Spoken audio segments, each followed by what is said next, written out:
전쟁 중에 자기 나라를 지켜주시고 속히 이 전쟁이 멈추게 해달라고 그렇게 찬양하면서 전 세계에 이렇게 지금 호소하고 있는 그런 찬양이 되겠습니다.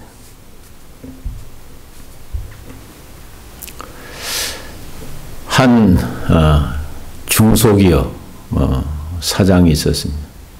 이 사장이 기업을 갖다 이렇게 창립해서 세워나가는데 롤 모델로 이 이랜드, 이 박성수 사장님의 그와 같은 회사 경영을 그대로 이렇게 도입해서 우리 회사도 앞으로 회사를 경영하는 데 있어서 이 정도의 경영을 할 것이다.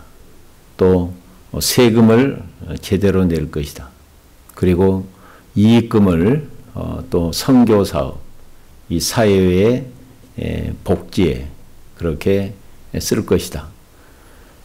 박성수 사장님이 세웠던 그 회사의 이 경영 목표 또 방침 그것을 그대로 도입해서 열심히 이 회사를 이렇게 경영하게 됩니다. 그 열심히 경영한 결과 그 회사가 흥했을까요? 쫄딱 망했을까요? 어떻게 됐을까요? 둘 중에 하나입니다. 50% 50%죠. 망해도 쫄딱 망해버렸습니다. 그런데 그 망한 회사를 갖다 정리하는 과정 속에서 그 회사의 그 직원 중에 한 사람이, 이 사람은 예수를 갖다 믿지 않는 사람이에요. 믿지 않는 사람인데 그 사장님이 쫄딱 망한 회사를 정리하는 그 과정을 갖다 보고서 이 사람은 예수를 갖다 믿게 됩니다. 분명히 자기가 생각했을 때는 목표도 정도 경영이고 또 세금도 잘 내고 이익금도 또 이렇게 선교사업 또 사회에 이와 같이 환원하는 목표를 세우고 경영하면 분명히 하나님께서 도와주셔서 이 회사가 잘 돼야 된다고 생각을 하는데 쫄딱 망했단 말이죠. 그러면 본인이 생각했을 때는 저 사장님이 하나님을 원망하고 하나님을 떠나고 또 교회도 떠나고 신앙생활을 중단해야지 자기가 생각했을 때 맞다고 생각이 들어가는데 전혀 그 반대가 되는 거예요. 망해가는 걸 정리하면서도 더 하나님께 기도하고 또 주의 일도 더 열심히 하고 그 과정을 갖다 이렇게 보면서 도대체 사장님이 믿는 예수는 도대체 어떤 분이냐 도대체 어떤 분이길래 저렇게 할 수가 있을까? 그것을 보고서 감동을 받아가지고 이분이 예수를 갖다 믿게 됐어요.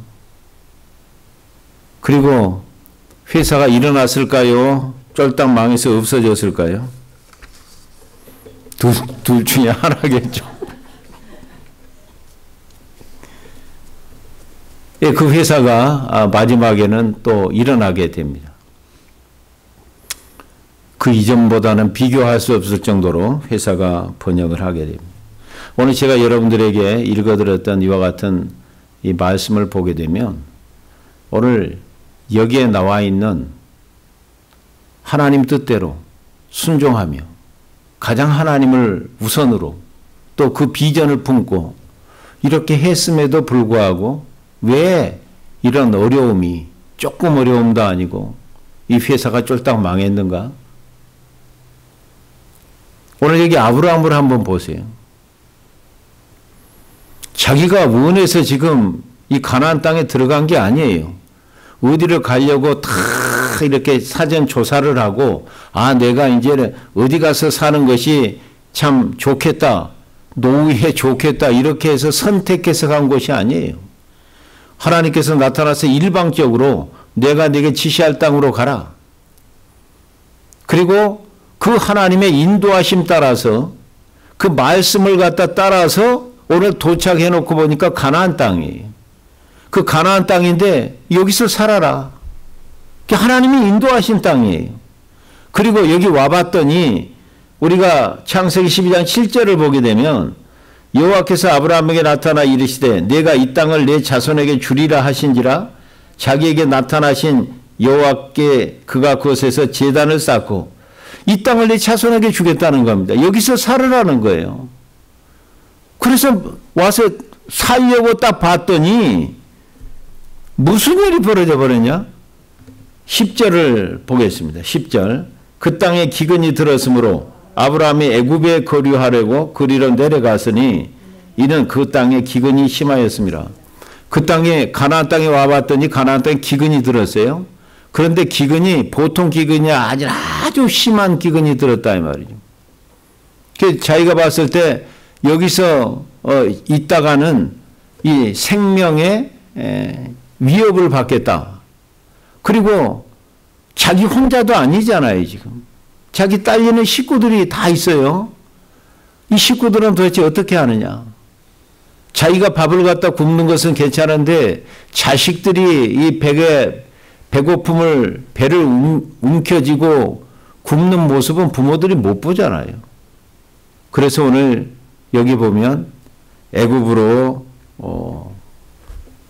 내려갔다.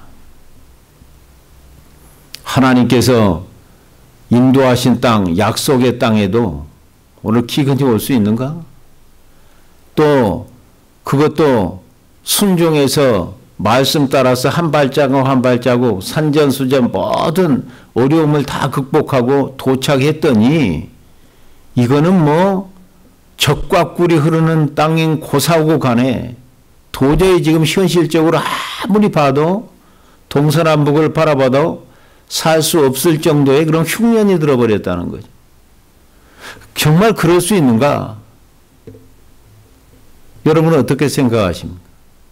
우리가 예수를 갖다 믿어요. 어떤 사람은 예수를 믿으면 막 만사 형통이고 막 엄청난 그 생각지도 못한 축복 속에서 살 거라고 그렇게 전도를 합니다. 궁극적으로 보면 맞는 말이지만 그렇게 딱 그것을 믿고 교회에 와서 신앙생활 시작했더니 복은 새로 가네. 어려움이 막 닥쳐오는 거예요. 요거 사기쳤구나.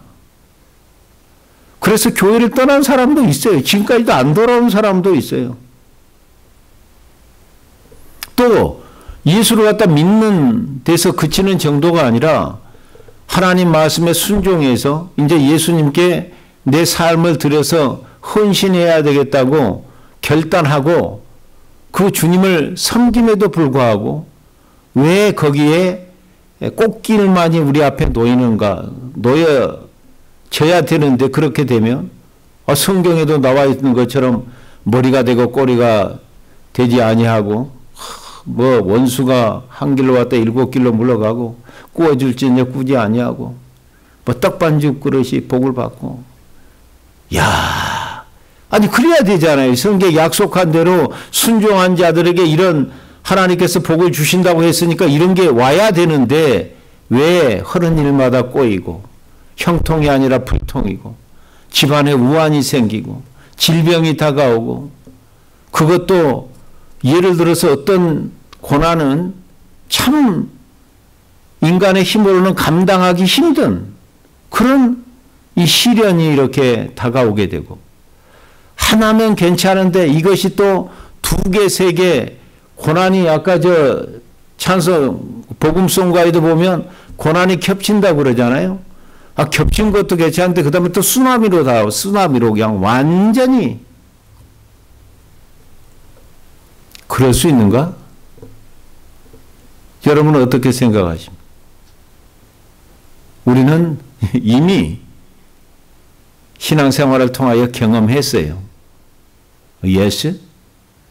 예수를 믿음에도 불구하고 고난이 올 수 있고 하나님께 순종하면서 헌신하고 있음에도 불구하고 이런 어려움들이 중첩해서 다가올 수 있고 그래서 우리가 그런 때가 되게 되면 우리가 이제 고민하기 시작합니다.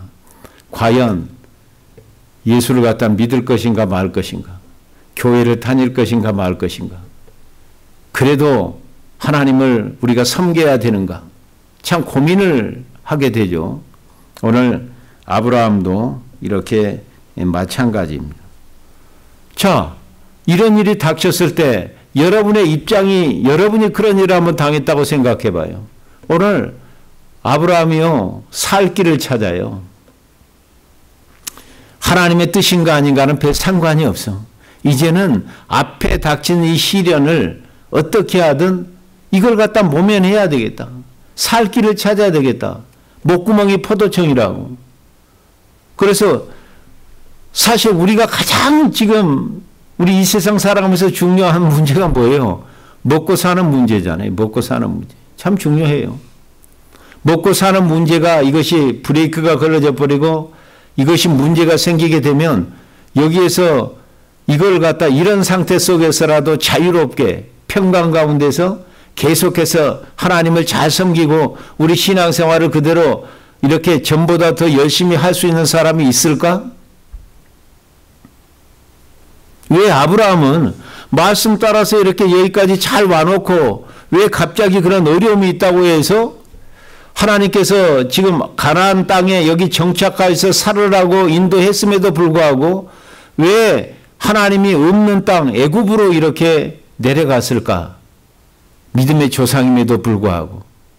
그래서 우리가 이 아브라함에 대해서 절대 돌을 쉽게 던지면 안 된다. 아브라함을 블레임해서는 안 된다. 왜? 우리가 그 입장에 섰을 때 우리는 과연 어떻게 반응할 것인가를 우리가 한번 생각해 볼 필요가 있습니다. 오늘 아브라함이 그런 일을 당하니까 75년 지금까지 인생 경험 모든 것을 다 동원해 가지고 이제 살 길을 갖다 찾게 되는 거죠. 그것이 뭐냐 하면 저기는 기근이지만 애굽에는 지금 풍년이에요. 그래서 오늘 애굽으로 내려가게 되면 살 길이 있을 것이다. 그리고 오늘 이 한국어 성경에는 10절을 한번 다시 보겠습니다. 10절을. 그 땅에 기근이 들었으므로 아브라함이 애굽에 거류하려고 그리로 내려가. 애굽에 거류하려고 그랬죠. 영어 성경에는 이게 어떻게 됐냐 하면 이렇게 돼 있어요. For a while. 잠시 동안만 애굽에 가서 다시 상황이 호전되면 열이 돌아올 것이다. For a while이에요. 그러니까 우리가 어떤 문제가 생겼을 때 하나님도 저 사정 아시죠?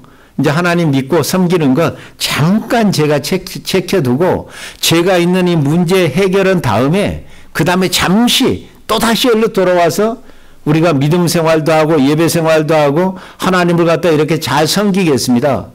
내가 지금 당면한 문제가 얼마나 힘든 문제인지 하나님도 아시잖아요. 하나님은 하늘에서 살고 있지만 우리는 지금 이 땅에서 살고 있단 말이죠. 하나님 저희들 사정 좀 봐주세요. 하나님 잠깐만요. 잠깐만.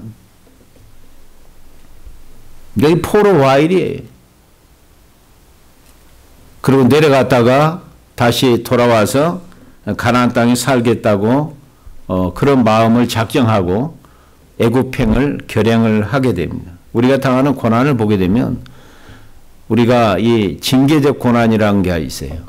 우리가 잘못해가지고 하나님께서 우리 그 대가로 우리에게 이 징계하시는 그래서 고난이 주어져요. 그건 우리가 사실 뿌린 대로 거둬야 되는 거죠. 그거는 회개하는 길 외에는 다른 길이 없어요. 빨리 회개하고 빨리 돌이키면 또 하나님께서 용서해 주시고 우리에게 또 새 길을 갖다 피할 길을 주십니다.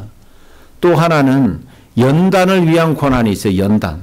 이것은 우리의 잘못하고는 상관이 없어요. 전혀. 하나님께서 우리를 아브라함을 이 축복하시고 뭐가 되게 하신다고 그랬어요. 열국이 너로 하여금 복을 받게 할 것이다. 너는 복이 될지라 그랬어요. 그러니까 너를 복된 존재로 하나님께서 만드신다는 거죠. 그러면 복된 존재가 되려고 하면 하루아침에 절대 이루어지지 않아요. 참 힘든 훈련 코스로 집어넣는 거죠. 그래서 하나님께서 복 있는 사람으로 비적하셔요. 그 사람만 복될 뿐만 아니라 이 분을 복된 사람으로 만들어서 다른 사람, 이 세계를 복되게 하시는 그런 존재로 하나님께서 아브라함을 부르셨어요. 그래서 오늘 이와 같은 이 양식의 문제, 기근의 문제를 통해서 지금 아브라함을 갖다가 연단하십니다. 단련하세요. 또 하나는 섭리적 고난이라는 게 있어요. 그게 뭐냐면 요셉. 요셉도 사실은 자기도 모르는 사이 형들에 팔려가지고 애굽으로 팔려가잖아요. 종살이 하잖아요. 옥에도 갇히잖아요. 참 말할 수 없는 그와 같은 고난을 받습니다. 이 요셉이 뭐 잘못해서 그런 게 아니에요. 나중에 놓고 보니까 이 하나님께서 이스라엘을 먼저 구원하시기 위해서, 그리고 그들을 갖다가 큰 민족으로 이루기 위해서 요셉을 먼저 보내시는 거예요. 애굽으로. 그걸 갖다 준비하세요. 섭리적인 거죠. 나중에 알고 보니까. 나를 이리로 보내신 이는 당신들이 아니라, 형들이 아니라 하나님께서 나를 이리 보내셨습니다. 왜? 당신들의 생명을 구원하기 위해서 나를 먼저 보냈습니다. 이런 것을 갖다 하나님의 섭리라고 그래요. 하나님의 섭리는 우리 인간의 소원과 전혀 상관이 없어요. 하나님께서 작정하시고 하나님께서 그 프로그램 코스대로 하나님께서 진행을 해 나가시는 거예요. 우리가 알아야 될 것이, 하나님께서 작정하신 것은 반드시 이루어집니다. 우리 뜻대로 이루어지는 것이 아니에요. 그 역사를 연구한 사람의 결론이에요. 하나님의 뜻대로 이루어진다. 하나님의 마음 먹은 대로 이루어진다. 그래서 우리가 믿는 하나님이 이 역사의 주인이세요. 이 역사를 운행하고 계시는 분이에요.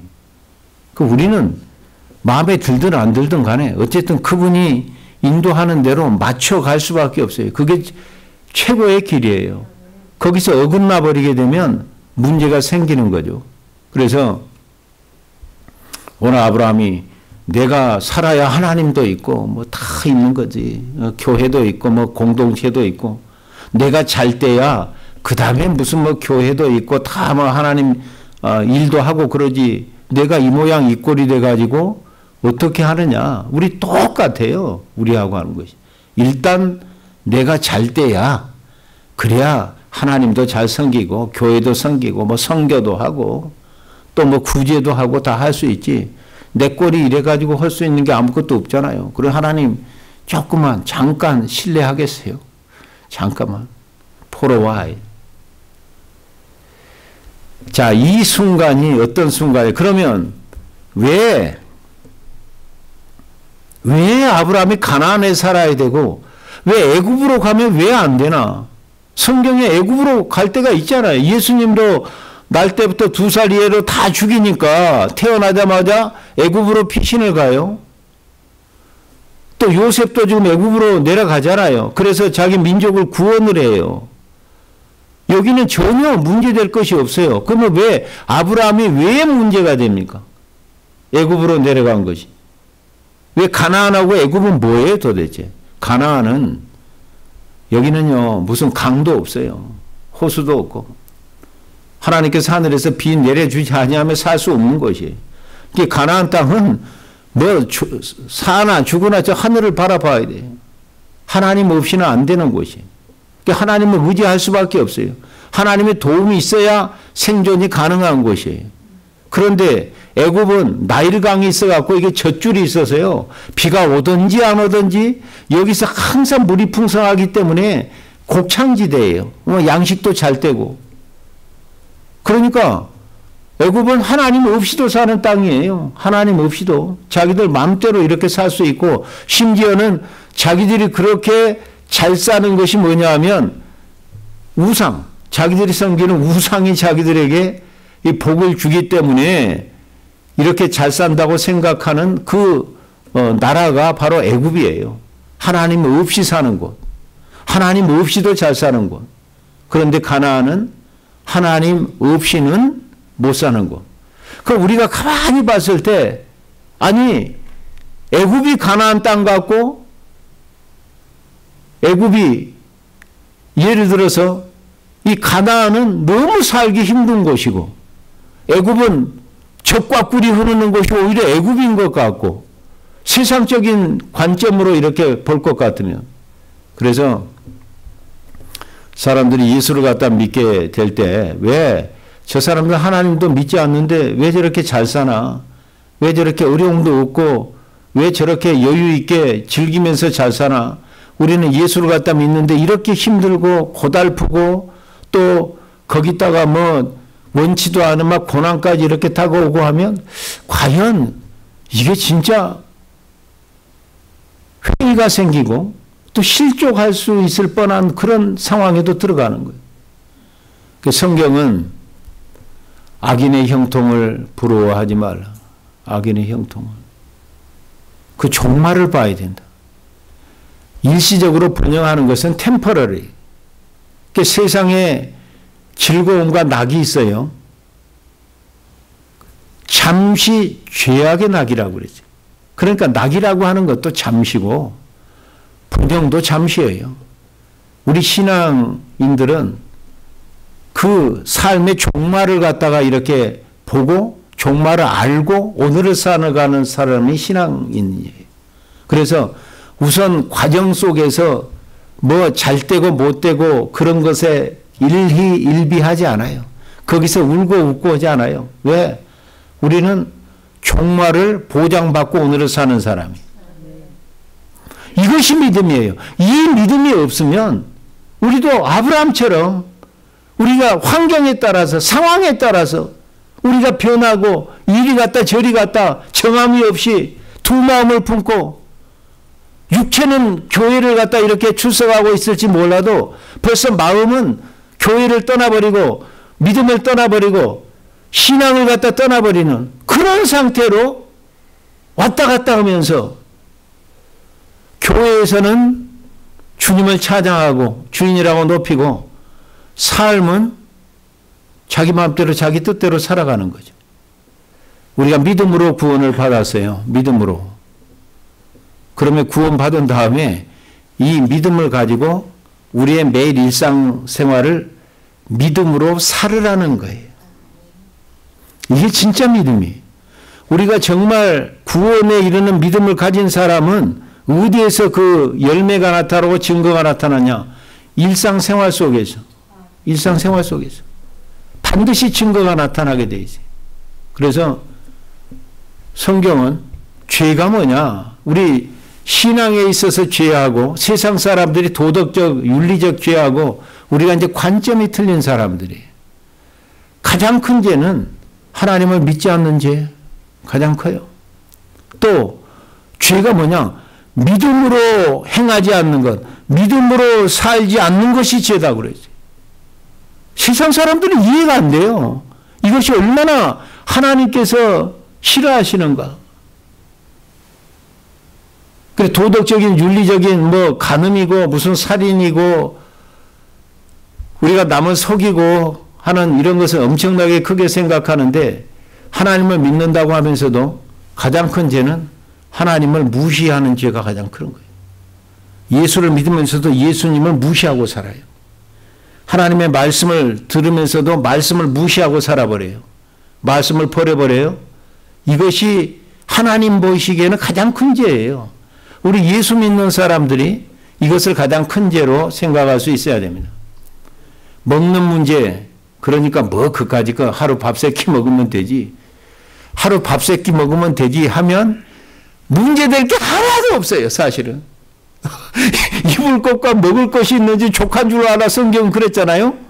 그런데 바로 밥 세 끼 먹으면 되지 여기서는 만족하는 사람이 없기 때문에 문제가 되는 거죠, 사실은 다.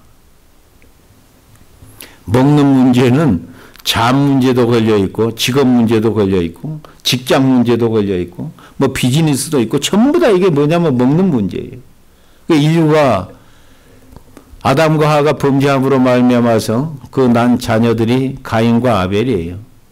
오늘 하루 추수를 하고 나서 하나님 앞에 제사를 드리는데 여기서부터 이제 먹는 문제가 발생을 하죠.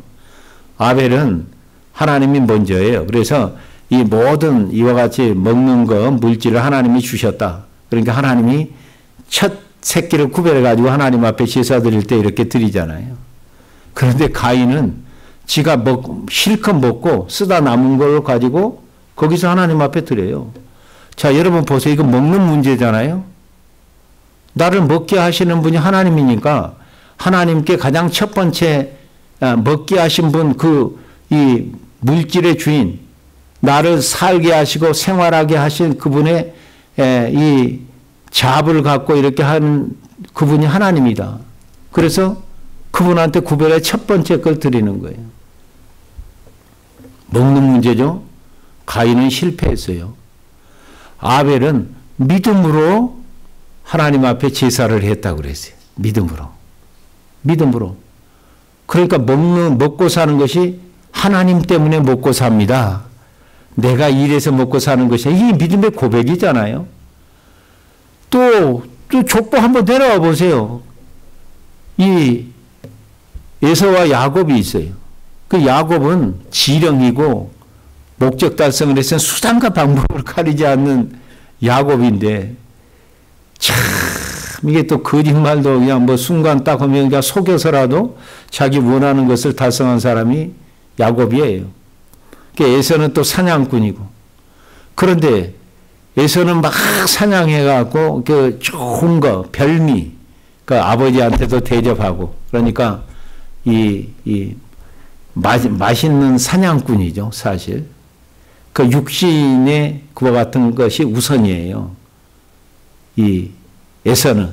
근데 야곱이 노리는 게 있어요. 그렇게 엉터리로 살면서도 장자권을 노려요. 장자권이 뭐냐 하면 그 집안을 대신해서 하나님 앞에 제사 드리는 대표에서 장자가 제사를 드려요. 그것이 탐난 거예요. 그 장자권을 갖고 싶은 거죠. 그걸 하고 싶은 거예요. 나중에 사냥하고 나서 배가 고프니까 벌써 이 야곱이 이 깨를 쓰잖아요. 단팥죽 탁 해가지고 단팥국 주라. 그러면 장자권 주라. 교환하자. 지금 배고픈데 뭐 이게 장자권 그런 게 뭐냐. 단팥죽 한 그릇에 장자권을 팔아버려요. 그건 뭐 지금 먹고 살기 힘든데 예배 그게 뭐 예배 드리면 반미개죠? 신앙생활하면 반미개죠? 하나님 섬기면 뭐 반미개죠? 여러분은 어떻게 생각합니까? 하나님 섬기면 밥도 따라오고요. 밥만 따라온 것이 국도 따라오고 국만 따라온 것이 아니라 반찬도 따라오고 또 그것만 따라온 것이 아니라 보너스로 간식도 따라와요. 하나님을 믿으면. 왜? 하나님은 필요한 거 채워주신다고 그랬어요. 욕심을 채워주는 것이 아니라 필요한 것 하나님께서 채워주신다. 자, 이런 먹는 문제, 이 문제에 아브라함이 딱 걸려 넘어지는 거죠. 나중에 이렇게 결과를 보게 되면 하나님께서 오히려 벼락을 내려도 싼데 복을 줘요. 왜 그랬을까? 도대체 이해가 안 갔어요, 저는. 근데 지금 아브라함은 믿음의 초기 단계예요. 이제 갈대우르를 떠나가지고 믿음 생활을 이제 시작해서 믿음이 굉장히 지금 초보 단계예요. 초보 단계니까 조금 성숙해가지고 잘못한 것하고 초기 단계에 잘못한 것을 하나님께서 구별하시는 거예요. 그래서 오히려 아브라함에게 복을 내려가지고 아브라함들을 깨닫게 하시는 그런 전략을 하나님께서 이렇게 쓰시는 겁니다. 예수님께서 공생애를 갖다 시작하기 전에 이 먹는 문제에 걸려요. 40일 금식하시고 사단이 그 절박한 걸 노려서 더 돌을 떡으로 만들어 먹으라. 그 배고파서 진짜로 죽을 지경이죠. 이제는 사실 조금만 더 굶으면요. 이제 생사가 생사가 그냥 왔다 갔다 하는 거예요. 죽음과 삶이 이제 한 뼘 문턱이에요. 먹어도 괜찮겠죠. 능력도 있어요. 예수님은 안 드세요. 그걸 갖다 거절하시고 말씀이 먼저다. 먹어도 말씀대로 먹을 것이다. 먹어도 하나님의 뜻대로 먹을 것이다.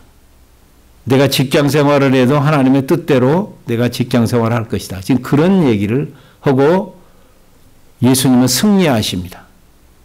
아담이 실패한 것, 그 후손들이 앞으로 계속해서 실패할 문제를 우리 주님께서 그 유혹을 극복하고 승리하시고 앞으로 우리가 어떻게 그런 위기가 다가왔을 때 어떻게 극복하실 것인가를 이 롤 모델로 모범 케이스로 우리 주님께서 딱 남겨두신 것을 볼 수 있어요. 그렇다면 가나안 땅은 하나님께서 다스리는 땅이고 하나님께서 지금 임재한 땅이고 애굽은 지금 하나님이 떠난 땅이에요.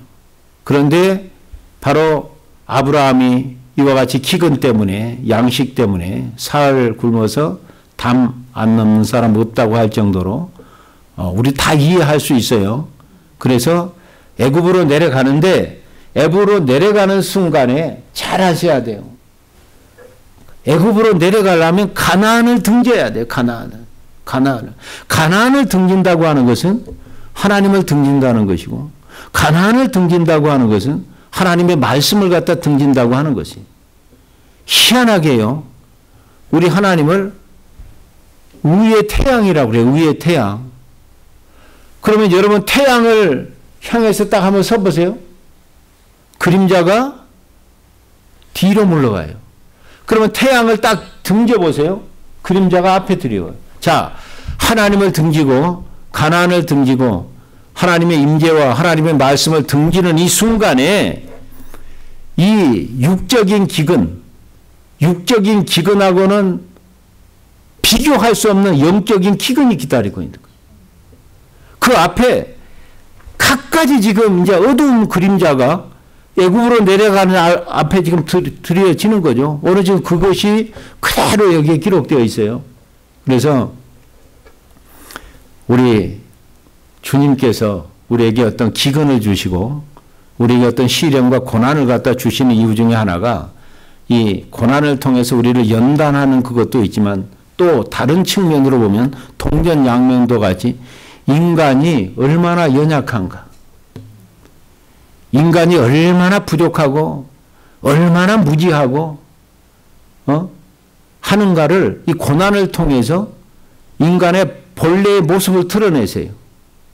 오늘 여기 애굽으로 내려가는 과정을 보게 되면 여러분 이게 믿음의 조상 아브라함이라는 생각이 들어갑니까? 온갖 치사하고 정말로 부끄러운 그런 참 모습이 지금 다 드러나잖아요. 이게 우리가 그렇잖아요. 어떻게 그래도 믿음의 조상인데 우리는 기대를 걸고 있잖아요. 그런데 어떻게 이런 짓까지 할 수 있을까? 근데 이게 아브라함하고 전혀 상관없고 어디서 그냥 어디 아브라함 아닌 것이 지금 드러난 것이 아니고 아브라함의 속에 감춰진 것이 드러나는 거지. 아브라함의 지금 본 모습이 지금 드러나고 있는 거지. 우리 인간의 모습이 그렇다 이 말이에요. 아브라함을 통해서 우리 자신을 한번 살펴볼 필요가 있어요. 첫 번째 무슨 지금 연약함이 드러납니까?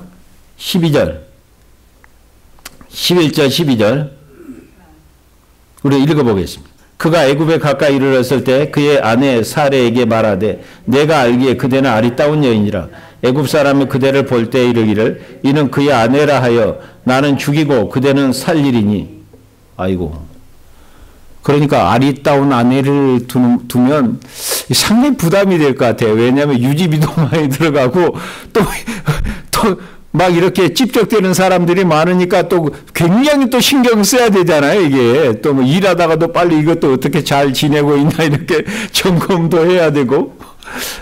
그래서 그렇지 않은 여자 분들하고 평범한 여자분들하고 사는 것이 복이구나.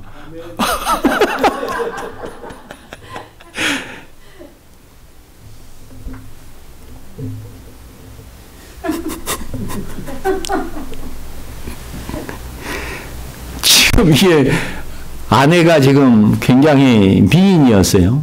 뭐 아브라함이 생각했을 때만 미인 정도가 아니고 다른 사람이 생각했을 때도 정말로 이게 군계 일학이죠. 눈에 탁 튀일 정도로 그렇게 미인이었어요. 그러면 애굽으로 내려가면 그 당시 애굽 사람들이 이와 같이 아름다운 여인들을 차지하기 위해서 거기에 있는 뭐 남편도 죽이고 거기에 관계된 사람 죽이고 빼앗는 일들이 비일비재하게 일어났다 이 말이죠. 아브라함도 그것을 알고 있었어요. 그러니까 아직 닥치지는 않았지만 지금 그럴 가능성이 있다 하고 추측을 해가지고 지금 뭐냐면 두려움에 사로잡힌 거예요. 두려움에. 자, 그러면 잘 보세요. 가나안 땅에 들어왔어요. 그때 가나안 족속이 살고 있었어요? 없었어요? 가나안 족속이 살고 있었잖아요. 가나안 족속이 얼마나 장대한 족속인가를 알죠? 왜 그때는 왜 두려워하지 않았을까요? 왜? 근데 왜 그것보다도 더 기골이 장대하지 않고 하는 애굽 사람은 왜 두려워할까요? 하나님을 등지니까. 믿음을 갖다가 버리니까, 믿음을 떠나니까 첫 번째 다가오는 게 두려움이에요. 성령의 역사는 평강이에요. 우리가 어떤 어려움이 닥쳤을 때 우리가 하나님 앞에 기도하죠. 그렇죠. 기도하고 간구하고. 그래서 그런 일이 있을 때 약속을 했어요. 아무것도 염려하지 마라. 모든 일에. 그것이 뭐 너희들이 극복하기 힘든 일이든 어려운 일이든 어떤 문제가 됐든지 간에 모든 일에 기도와 간구로 너희 구할 것을 감사함으로 하나님께 아뢰라. 그래야 하면 하나님의 평강이 너의 생각과 사상을 다스려 줄 것이다. 그래서 하나님께서 어떤 문제를 해결해 주시기 전에 우리에게 주시는 것이 평강이에요. 평강. 기도하고 그걸 위해서 여러분들이 기도하실 때 평강이 주어지면 아, 응답이 가까워왔구나. 그렇게 확신하시면 돼요. 그런데요, 하나님이 떠나버리면 하나님 관계가 이렇게 끊어지고 단절이 되면 다가오는 게 두려움이에요. 아담 하와가 범죄하고 나서 아담아 내가 어디 있냐 그러니까 아담이 뭐라 그래요? 저기 그 나무 밑에 숨어가지고 벌거벗었으므로 두려워 숨었나이다. 그러니까 범죄하고 나서 첫 번째 다가온 이 감정이 무슨 감정이 다가오냐면 두려움이 다가온 거예요. 하나님을 갖다 등지니까 벌써 닥치지도 않았던 일을 두려워하는 겁니다. 아브라함에게. 두려워하면요. 그 이후로 뭐 결정하거나 하는 행동은 다 잘못되게 돼 있어요. 두려움은 마귀가 주는 거예요. 사랑에는 두려움이 없어요. 하나님 안에는 절대 두려움이 없어요. 마귀가 두려움으로 위협을 해요. 점쟁이들이 무당들이 다 위협을 해요. 뭐 애군이 꼈다 뭐 이상한 소리 해가지고 액땜하라고 다 신세 다 뽑아 잡수시잖아요. 두려움을 주는 거예요. 그래서 벌써 이 아브라함의 그와 같은 상태가 오지도 않은 것은 미리 그냥 이 겁을 먹는 거죠. 두려워하는 거죠. 그 다음에 두 번째로 또 아브라함의 지금 어떤 모습이 드러납니까? 하나님을 갖다 이렇게 등져버렸더니 여기 보니까 13절 원하건대 그대는 나의 누이라 하라. 그러면 내가 그대로 말미암아 안전하고 내 목숨이 그대로 말미암아 보존되리라. 이제는 누이라고 속이는 거예요. 사실은 누이가 맞아 이복 누이예요. 그때는 근친 결혼을 했어요. 아브라함이 근친 결혼을 했습니다. 결혼하기 전에는 맞아요. 지금은 결혼했기 때문에 누이라고 대답하면 거짓말이에요. 아내라고 얘기해야 돼요. 왜 지금 앞으로 저쪽 그 애굽 사람들이 이 아내라고 그러면 절대 안 뺏었겠죠. 아내라고 하면. 그런데 누이라고 했기 때문에 바로 취한 거예요. 거짓말을 한 거죠. 와, 아브라함이 이렇게 지금 비겁해지기 시작하는 거예요. 후한무치. 야, 자기 살라고 누구를 팔아요? 아내를 팔아요. 자기 살라고. 그럴 사람 아무도 없어요. 지금 여기는 뭐 내가 목숨 걸고 아내들 다 지키시지 자기 살라고 아내를 갖다 이렇게 팔 사람 눈 씻고 찾아봐도 없어요. 근데 믿음의 조상 아브라함이 그랬다 이 말이에요. 이게 도대체 이해가 갑니까? 사랑이라고 하는 것은 책임지는 거잖아요. 내가 손해보고 다른 사람의 이익을 주고 나를 희생하서라도 다른 사람을 보호하고 살리는 게 사랑인 거지. 오늘 자기 살겠다고 오늘 아내까지 이렇게 거짓말로 팔아버려야 되는 이게 지금 아브라함의 본 모습이에요. 이게 믿음의 조상이라고 하는 사람. 그리고 나서 오늘 나중에 이제 그 일이 딱 닥쳐요. 애국 관원들이 딱 보고 너무 아리따우니까 그 누이라고 그랬잖아요. 그 취하고 바로에게 데리고 가니까 아 좋다 해가지고 바로가 후처로 아내로 이렇게 들여버리는 거예요. 그 대가로 오늘 여기 보니까 16절 말씀을 보겠습니다. 이에 바로가 그로 말미암아 아브라함을 후대함으로 아브라함이 양과 소와 노비와 암수 나귀와 낙타를 얻었더라. 세상에 아내 그렇게 속여갖고 팔아버린 대가로 엄청난 지금 불을 취하는 거죠. 할렐루야. 이게 부입니까?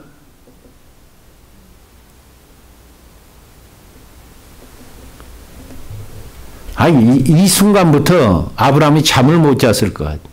잠을 못 잤을 것 같아요. 솔직한 얘기로. 이거 받아진 순간부터 이제 잠을 못 잤을 것 같아요. 근데 여기 보게 되면 양과 소와 노비와 암수 나귀와 낙타를 얻었더라. 여기 노비가 나와 있어요. 노비는 메일 서번트, 피메일 서번트. 그러니까 남종과 여종을 갖다 얻은 거예요. 이 중에 누가 들어있냐면 하갈이 들어있어요. 하갈이. 여러분 한번 보세요. 이게 지금 이게 축복된 지금 내가 수고하고 노력해서 얻은 하나님께서 복되게 하신 그런 재물이냐 이 말이에요. 이것 때문에 이스마엘이 태어나고 지금 이스라엘과 중동 지금 싸움 붙었잖아요. 또 지금까지 붙고 있어요. 또 이 재산이 늘어나니까 이 조카 롯하고 아브라함 삼촌하고 그 밑에 이 목자들 사이에 다툼이 일어나잖아요. 이것 때문에 일어나는 거예요. 그러니까 이게 무슨 이게 축복된 그와 같은 거겠어요, 이게. 이런 식으로 아브라함이 어떤 존재인가를 오늘 시련을 통해 갖고 드러냅니다. 우리가 좋을 때는요, 다 좋아요. 다 천사 같고. 예, 천사 같아요. 그러니까 여러분들이 주일에 와서 예배 드리는 모습, 이것으로 속으면 안 돼요. 결코 속으면 안 된다. 이 예배당을 떠나가지고 가정생활하고 직장생활하고 비즈니스하고 사람들 만나고 이런 관계 속에서 나의 모습이 어떤 모습인가? 그게 진짜 모습이고요. 그 다음에 여러 사람 앞에서 하나님과 교인들 앞에서 모습이 진짜 모습이 아니고 나 혼자 있을 때 내가 어떻게 하느냐? 그게 진짜 모습이에요.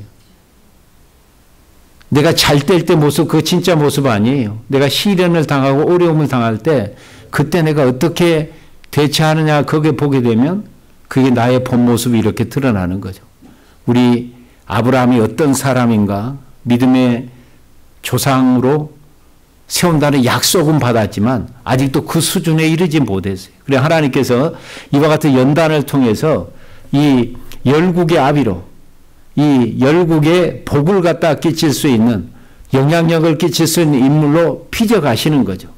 빚어가시려고 하면 우리가 얼마나 연약하고 부족하고 치사하고 추접스럽고 못나고 오늘 비겁하고 거짓되고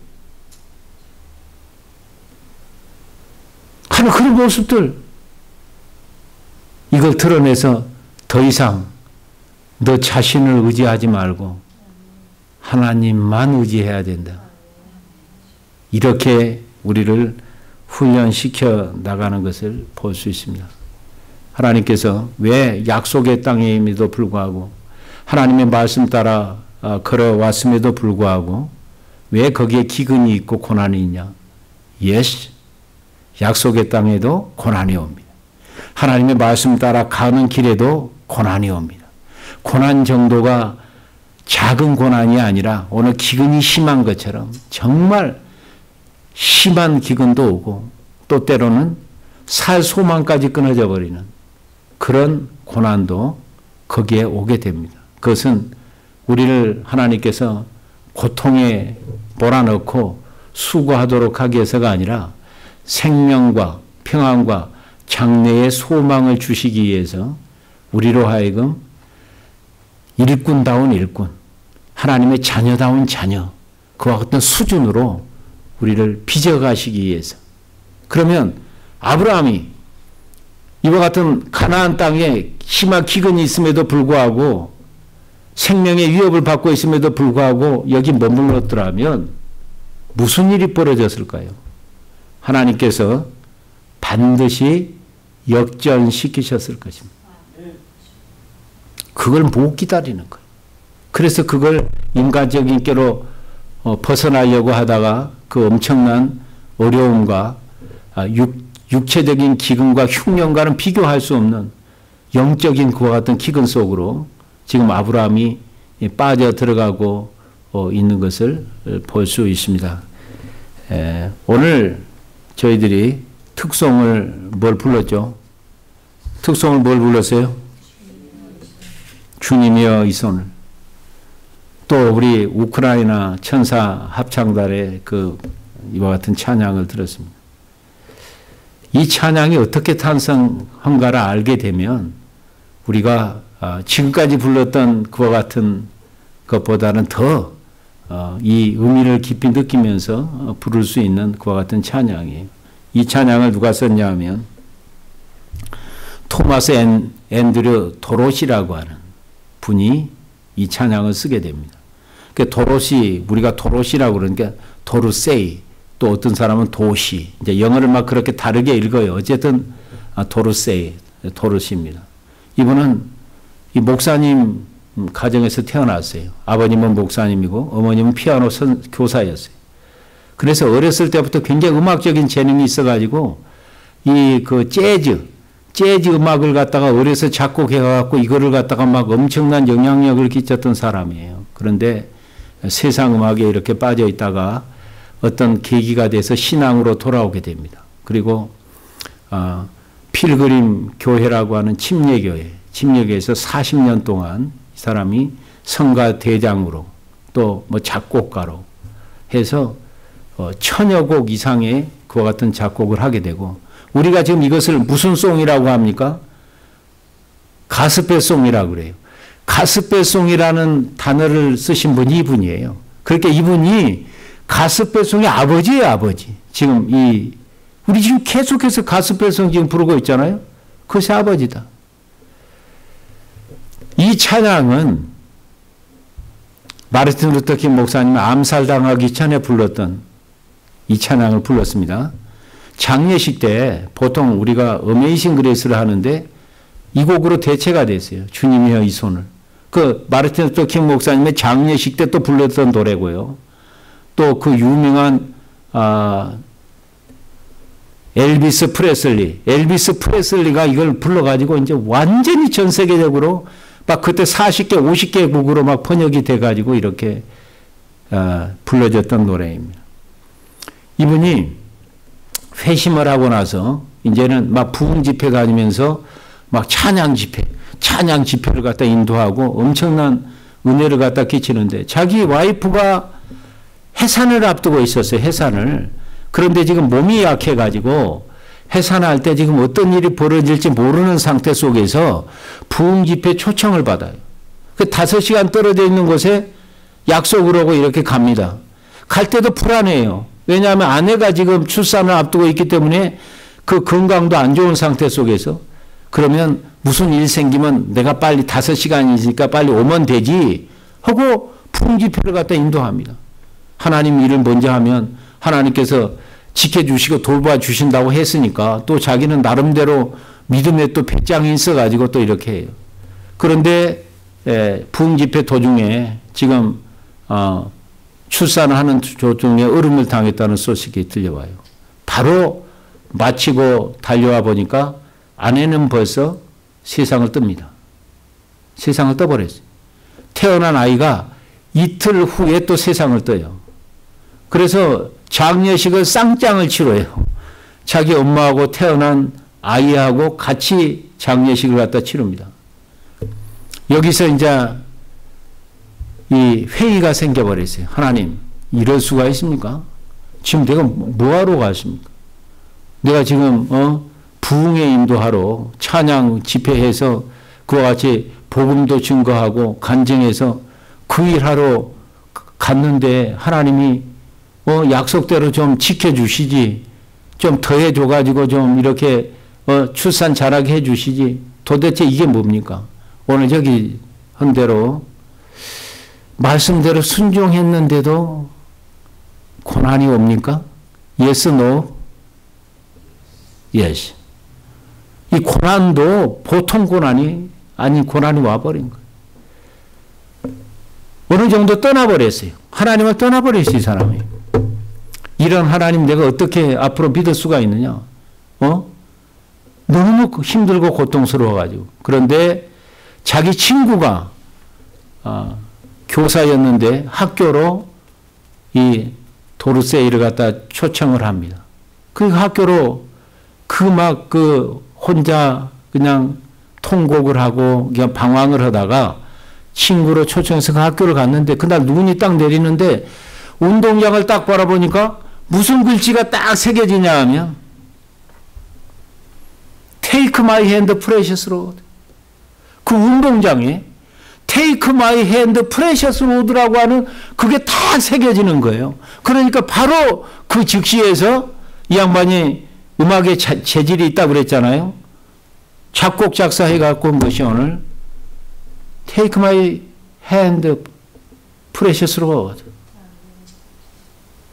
가장 슬픔 가운데서, 가장 비극 가운데서, 가장 고통 가운데서 탄생했던 곡이 이 곡이에요.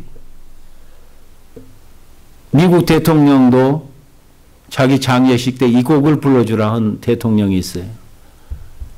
린든 조한슨인가 제가 이름은 잘 모르겠습니다. 그 곡이 불러졌고 오늘 또 전 세계에 이 찬양이 불러지는 곳곳마다 절망 가운데 있었던 고통 가운데 시련 가운데 있던 사람이 일어나고 제가 콜롬비아 시라지크 세미나리 거기에 공부로 왔을 때 바로 옆에 그 기숙사에 목사님이 늦게 소명을 받아가지고 신학을 하고 있었어요. 그 사모님 우울증이 와버려요. 사모님. 목사님 사모님도 우울증이 올 수 있다 없다? 올 수 있다 없다? Yes, no. 사모가 돼가지고 무슨 우울증에 걸려요. 안 되잖아요. Yes, no? Yes. 이 양반이 우리가 봤어요. 상태가 좀 상당히 좋지는 않아요. 정말로. 근데 이 찬양 자기가 힘들 때마다 정말로 모든 의지를 사용해서 이 찬양을 부르고 일어섰어요. 주님이여 이 손을 붙잡고 가소서. 승리했어요. 찬양은 노래가 아니에요. 따라요. 찬양은 능력이다. 찬송 중에 거하시는 하나님께서 역사하고 있어요. 그래서 세상 노래하고 틀린 거예요. 오늘 이 찬양을 다시 한번 해보겠습니다.